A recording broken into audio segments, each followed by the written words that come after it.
Allahu Akbar. Bismillahirrahmanirrahim.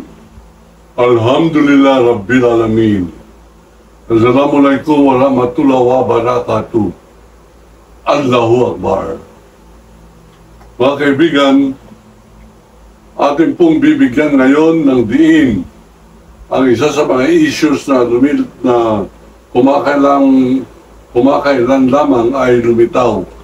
At ito ay tungkol sa pagdideklara kay Vice Ganda na siya ay persona non grata. Ibibigay ko po sa inyo mamaya ang komentaryo at sarili kong karanasan hinggil po sa hindi makatarungang deklarasyon na ito.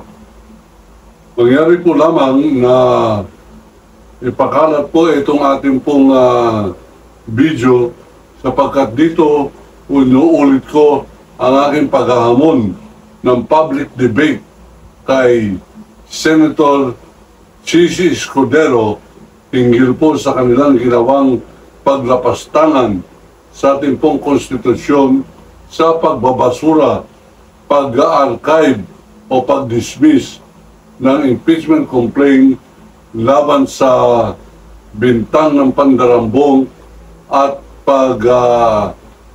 pagbabanta sa buhay ng tatlong leaders natin sa ating pong bansa. Pakalatin po ninyo itong video na ito upang hindi po masabi nila Escudero at ang kanyang mga kurap na kabarkada sa pangunguna ni Alan Peter Cayetano, Joel Villanueva, Bato de la Rosa, itong si Robin Padilla at ang kanyang kahirera na ang pangalan ay Marcoleta. Ipapaliwanag po natin mamaya ang higit sa lahat ang tungkol po sa debate na ito. Ipakalat po ninyo para hindi na naman sasabihin na hindi namin alam kasi umikot-ikot pala yung YouTube ni Waldy sa kukonti lamang ng mga tao. Tayo po ay 100,000 more subscribers na at milyon na po ang ating pong viewers. Pakalatin po natin ito para hindi po nila sabihin na parin ang sinasabi ni Duterte noong araw. Baliwala yan si Waldy, may topak yan. Kaya nga kukonti ang nanonood, nakikinig dyan sa kanyang kawal ba yan? Kawal? Sabi niya, kawal ng demokrasya o kawal ng demonyo? Hindi po tayo natataranta o tayo po ay magre-react sa ganyang klaseng ka-irresponsable, kababoy na Pangulo na kung ang Diyos na, tinatawag niya pang estupido, kaya ko rin tanggapin yan sapagkat hindi naman po tayo Diyos at hindi natin pinapangalandakan na tayo ay anak o kapatid o kakutsaba ni Jesucristo. Ipakalat po ninyo itong ating pong hamon na ito, September 11. Ang napakadaling tandaan, 9/11, lugar, Plaza Miranda, oras, ayan, pinagbigyan ko na si OG, ang oras, 5:00 ng hapon. Bakit? Para hindi mainit sapagkat wala pong bubungan yung Plaza Miranda. Ulitin po natin, debate sa pagitan ni Waldy Carbonell at Senator Chisi Escudero. Debater daw siya ng UP at siya po ay magaganap sa Plaza Miranda September 9, 5 o'clock in the afternoon. Yan, ulit-ulitin po ninyo yan para makarating po sa kanila yan sapagkat ipapagmalaki na naman nila o idadahilan na naman nila na hindi nila na balitan ito, hindi nila nalaman itong ating YouTube channel at pareho po ng aking pong mga pasasalamat. Nagpapasalamat po tayo sa dami po na nagpapakalat ngayon ng ating pong programa upang sa ganun makarating sa maraming mga sektor ito pong ating ginagawang paghahamon na ito. Ito pong paghahamon na ito ay para po sa pagliliwanag. Bibigyan po natin ng pagkakataon si Chichi Escudero na sagutin ang aking pong mga issue laban sa kanya. Kasama na po yan yung kanyang pag-preempt o pangunguna ng kanyang desisyon na ibasura ng impeachment proceedings na yan bago pa ito mag-trial. Halatang-halata naman, umpisa pa lamang, pinagkakaisa na po nila na huwag sana matuloy. At ito nga, meron mas malaking puwersa na pumasok sa Supreme Court at itong hinihintay ni Escudero na ultimong Supreme Court makialam. At nagkamali ang Supreme Court sa pagsasabing nagkaroon ng violation ng 1-year rule, 1-year ban ang Kongreso. Mali, walang basihan, halatang nagkabayaran, nagkakitaan. Yan po ang ating pong paninindigan. Yan po ay aking paninindigan. Alam po ninyo, yung pong pag-uumpisa ko na narinig ninyo yung Bismillah, Arabic prayer po yan. Sa wikang Arabic. Ang ibig sabihin po niyan ay sa ngalan na po may kapal, makapangyarihan, maawain sa lahat. Ibig sabihin, sa kanyang pangalan ni Ama, tayo po ay nagsasalita, kaya nga po tayo ay malakas ang loob sapagkat ang ating sinasandigan ay ang katotohanan, espiritu ng katarungan at ang katatagan ng ating paniniwala na dapat tumanaig ay ang kabutihan laban sa kasamaan. Kaya nga po, meron po nag-comment sa akin, ang sabi niya, ang yabang-yabang mo maghamon-hamon. Alam niyang siya ang akin pong pinaparinggan ngayon. Kapagkat lahat po ng comment ninyo ay akin pong binabasa. Sa 500 comments, isa lamang po yung tumuligsa sa akin. Ang sabi niya, kung matapang daw ko, bakit hindi ko lusubin sila?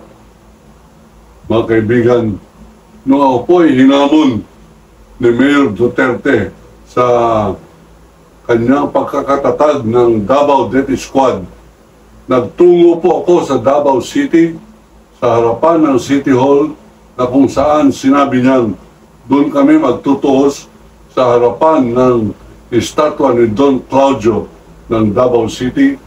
Nagtungo po ako riyan. Hindi po ako lumusob. Ako po ay nagtungo riyan sapagkat ako ay hinamon ng barilan. Yan po totoo dyan. On record po yan. Nandiyan sa Google, nasa Rappler, nasa YouTube. Nandiyan po yan sa history o kasaysayan na ng Davao. Hindi po ako tumakbo, hindi ako malayo. Ako po ay nagpunta, lumusob. Kung yan ay gusto mong word dyan. Nagtungo po ako rin sa Davao. Nung hindi po siya dumating, abay, saka po siya ingay-ingay sa kanyang TV show, yung kanya pong television program, Gikan sa Masa para sa Masa. Ang ibig sabihin ng gikan, galing sa masa para sa masa. Yan ang kanyang TV program doon na kung saan publicly hinamon po tayo ng duelo.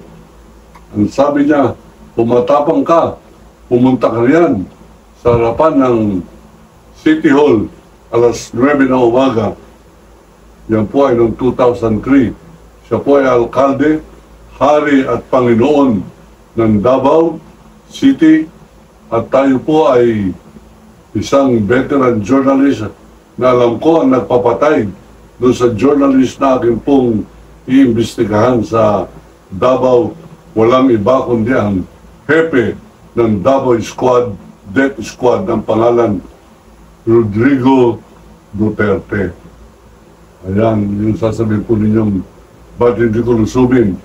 Nung binangga po ang ating pong mga mangingisda dyan po sa malapit sa West Philippine Sea, malapit po sa Mindoro, abay nawasak yung bangkang pangingisda ng mga taga Mindoro, San Jose, Mindoro, at sila po sa kanilang pagkakatulog, bigla na lamang silang nagulantang na nandun na sila sa tubig, sisinghap-singhap at nag-aagirap ng mga kahoy na wasak para ito'y gawin nilang salbabida o mahawakan upang lumutang sila sapagkat alauna ng umaga.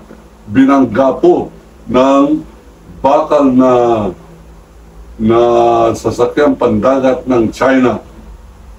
Bay, iniwan po yan. Alam po ninyo, sa batas ng dagat, pag ikaw ay may nakitang sisinghap-singhap, tungkulin mo, at ito ay sa buong mundo, tungkulin ang isang magdaragat saan man lugar sa buong mundo na pagka merong isang sisinghap-singhap na tao, iyong tungkulin na yan ay sagipin.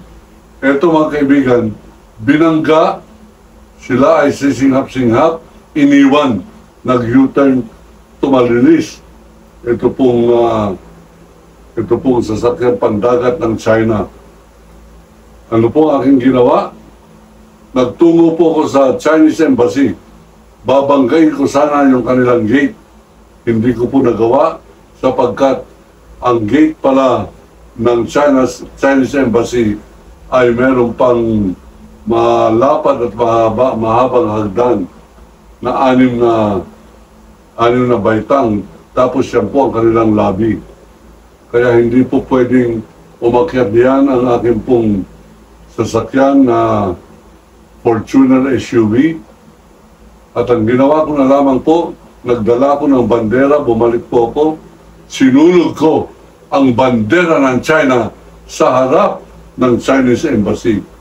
Kung yan po ay hindi pa paglusob, hindi ko na po alam yan. Alam po ba ninyo kung sino pumintas sa akin at umatake sa social media? Mga Pilipino, kumampi sa inchik. Ang sabi nila, siguro yung taong yan ay lasing. Sapagkat siguro yung ating pong mata kung minsan ay mapungay, abay, hindi ko na po binibigyan ng mali siya yung sabi ko ay lasing. Sapagkat alas 9 ng umaga, hindi po pwedeng lasing ang isang normal na tao. At hindi po naman tayo manginginom na umaga pa lamang umiinom na. Ganun pa man, sinulog ko ang bandera ng inchik sa harap ng Chinese Embassy. Hindi sa kalayuan, doon mismo sa harap, sapagkat hindi ko kayang banggain ang kanilang gate, sapagkat yung gate po nila ay may hagdan, elevated. Ngayon, mga kaibigan, nung hinamon ko bilang pagganti, itong si Basti Duterte, ito nakaraang 2024, November 10, sinabi kong huwag niyang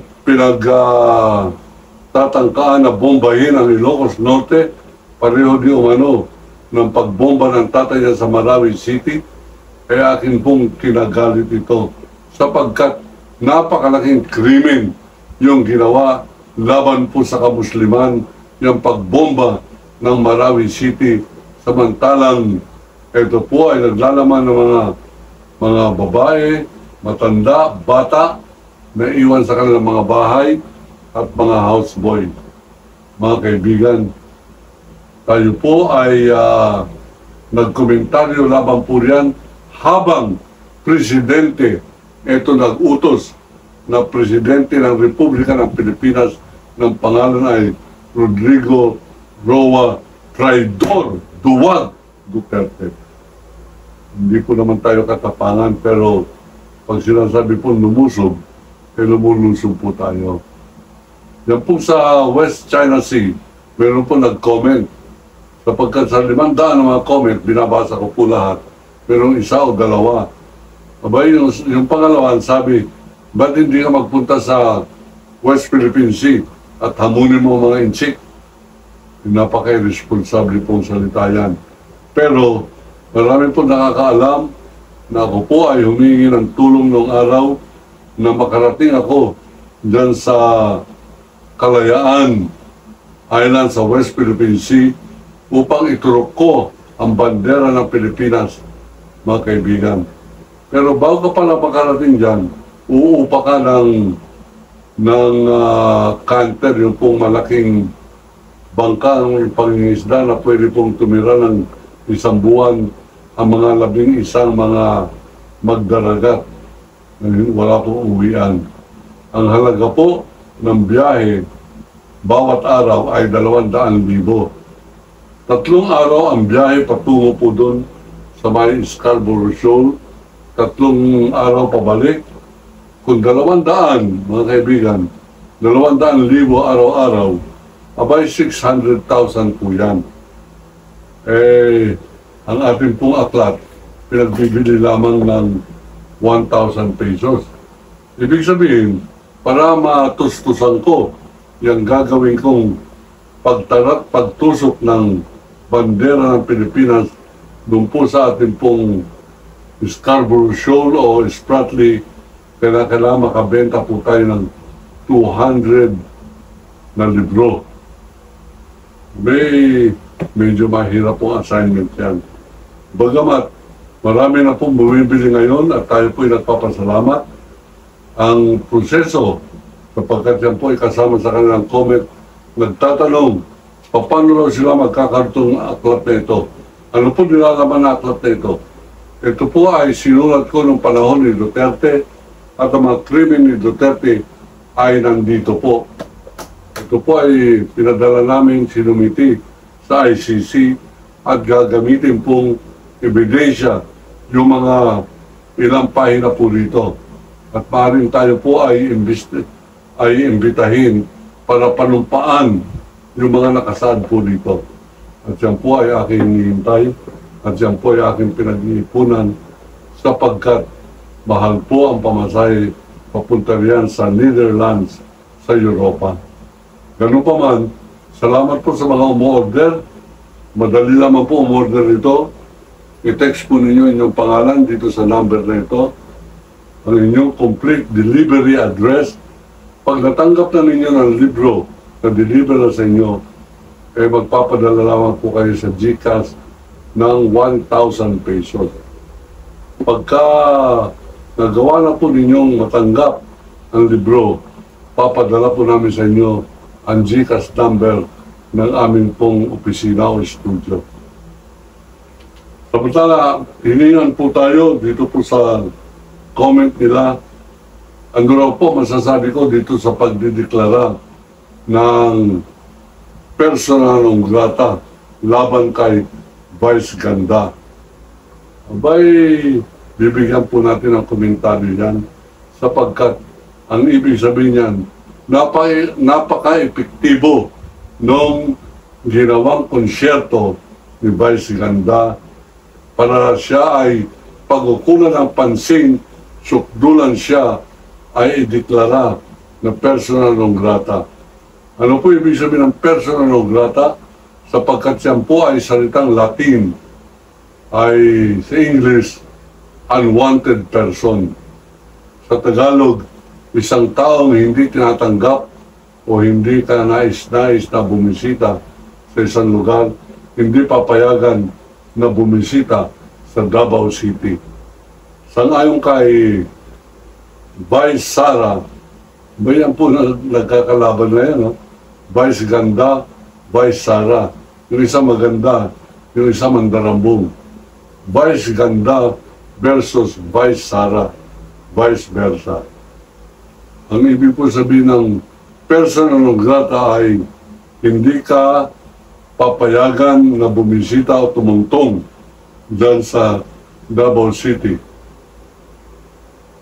Siguro, ang kasagutan ni Vice Ganda ay ano? Ano bang magagawa ko dyan? Ano bang attraction ng Davao City? Lumalabas na yung Davao City, sang-ayon po sa kapulisan, sa datos ng Philippine National Police, pwede po ninyong i-check yan sa Google, pwede po ninyong i-check yan sa record ng PNP. Ang pinaka-mataas na insidente o bilang ng mga panggagahasa nandyan po sa Davao City.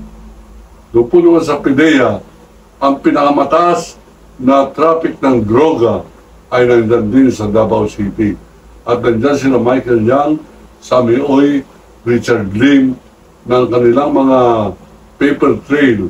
Ang ibig po sabihin ng paper trail ay ebidensya ng pagbabayad o paglilipat ng pera ay patungo doon sa bank account ni Mayor Duterte nung mayor pa siya, ni Sara Duterte nung mayor siya, kay Pulong Duterte nung congressman siya, at kay Baste Duterte bilang anak siya ng berdugong si Rodrigo Roa Duwag Duterte.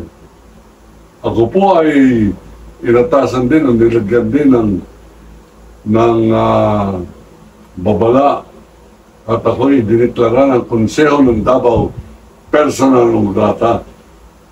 Ibig sabihin, hindi ako makakatungtong muli yan po sa Davao City. Hindi ko po iniintindihan, tumuloy pa rin ako sapagkat sang-ayon po doon sa nag-comment. Hindi lang naman ako matapang. Ba't hindi ako lumusob? Eh di lumusob po tayo. Nagtungo po tayo ron. At pagdating ko ron, siyempre, in-interview ko ng mga kapwa po natin broadcasters at sinabi kong, bakit ganyan? Hindi makatarungan yan. Ako ay mayroong visa. Ang visa po ay kapahintulutan na bumisita sa isang lugar. Mayroon po akong visa ng Amerika, mayroon akong visa ng Japan, visa ng South Korea, visa ng Europe, visa ng Australia, visa ng South Korea, at visa, mga kaibigan, ng Espanya. Eh bakit lahat yan? 2/3 of the world. Tinatanggap ako, tapos sa Davao, personal non grata ako dahil sa ayaw ni Rodrigo Duterte ang aking pagtanggap ng hamon niya ng barilan, ng duelo. Eh, nung hindi po siya sumipot, abay, buong tapang, mga kaibigan, na nagsasabing, huwag kang babalik dito, Carbonel ka. Pag bumalik ka dito, personal non grata ka. Ayun sabi ko, ako po ay may visa sa napakaraming mga bansa, 13 countries. Eh, may visa po ako. Ibig sabihin, tinatanggap ako sa Amerika, tinatanggap ako sa Japan, tinatanggap ako sa Europa, tinatanggap ako sa Espanya, sa Italy, tinatanggap ako sa Australia, South Korea, Japan. Eh bakit sa Davao ayaw akong tanggapin? Sapagkat pag dumating ka rito sa Davao, sabi ni Duterte sa kanyang TV program, ibabaong kita, nag-English pa, I'll bury you 6 feet under the ground. Ibabaong daw ako ng 6 na pie sa ilalim ng lupa. Ang sabi ko, bukod sa mali ang English mo, mali pa mathematics mo. Paano mo ko may babaon, Mayor? 6 feet under the ground. Eh, ang tangkad ko ay 6'3". Alam mo, talaga mahina po ang tuktok at kukote nitong si Duterte. Alam mo, sabi niya, eh, mahina pala si Carbonel eh. Siyempre, pag ibabaon ko siya, pahiga. Meron ka ba naman mababaon ng nakatayo? Tanga. Bueno, mga kaibigan, yan po ang ating pong paninindigan hinggil po dyan sa personal non grata. Congratulations, Vice Ganda. Huwag mo masamain yan. Sapagkat ang ibig sabihin yan, matagumpay yung inyong ginawang performance. Sapagkat sa performance na yan, sa konsyerto ninyo ni Regine Velasquez, binanggit mo yung masaganang pagdating sa ICC at bakit hindi natuloy ang jet ski na yan. Abay, nasaktan po sila yan sa dalawang issue na yan. Eh, kagagawa po ni Duterte yan. Hindi yan kagagawa ni Vice Ganda. Ganun pa man, kung sa kanta, sila po ay napipikon. Ano pa kaya sa komentaryo na pareho po nito. Pero wala akong pakialam kung mapikon ang mga Duterte na ito. Dapat deklara natin persona non grata lahat ng Duterte, 10 ng kanilang alipores, at lahat ng Pilipino na paghanggang ngayon ay tinuturing pa rin nilang si Duterte ay kanilang puon. All of you must be declared personas non grata. Lahat kayo dapat maging persona non grata. Duterte, Sara Duterte, Vice Sara, Baste, Pulong, at kung sino pang mga salbahing Duterte, persona non grata kayo dapat sa planetang Pilipinas. I so declare, you are all personas non grata in this world, mga kaibigan. Yan po ang ating pong reaksyon, yan po ang ating paninindigan. Ako po si Ka Waldy Carbonell, nagsasabing, iniibig ko ang Pilipinas. Allahu Akbar. China, layas!